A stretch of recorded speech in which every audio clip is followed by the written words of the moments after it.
ഇന്ന് April 9. Keralam polling ബൂത്തിലേക്ക് നീങ്ങുകയാണ്. കൊട്ടാരക്കരയിലേക്ക് നോക്കുകയാണെങ്കിൽ അക്ഷരമുറ്റത്തിന്റെയും കഥകളിയുടെയും നാടായ കൊട്ടാരക്കര അടുത്ത 5 വർഷം ആര് നയിക്കണം എന്ന് തീരുമാനിക്കുന്ന നിർണായക ദിനം തന്നെയാണിന്ന്.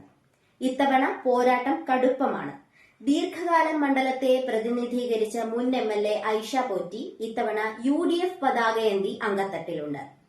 മണ്ഡലവുമായുള്ള തന്റെ ആത്മബന്ധവും ജനപിന്തുണയും UDFന് വലിയ ആത്മവിശ്വാസം നൽകുന്ന തരത്തിലാണ്.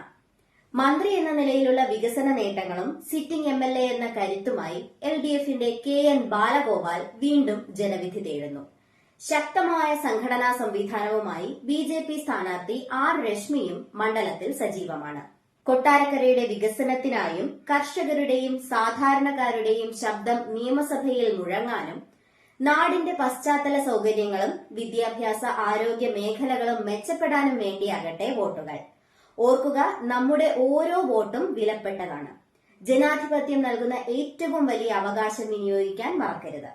നാടിന്റെ നന്മയ്ക്കായി ചിന്തിച്ച് വോട്ട് ചെയ്യുക. രാവിലെ 7 മണി മുതൽ വൈകിട്ട് 6 മണി വരെ വോട്ട് രേഖപ്പെടുത്താൻ സമയമുണ്ട്. ബൂത്തിലേക്ക് പോകുമ്പോൾ വോട്ടർ ഐഡിയോ മറ്റ് അംഗീകൃത രേഖകളോ കരുതാൻ മറക്കരുത്. ഒരു വോട്ട് മതി ചരിത്രം മാറ്റാൻ, ഒരു വോട്ട് മതി നമ്മുടെ നാടിന്റെ വിധി മാറ്റാനും. മണ്ഡലങ്ങളിലൂടെ supported by champion sports club.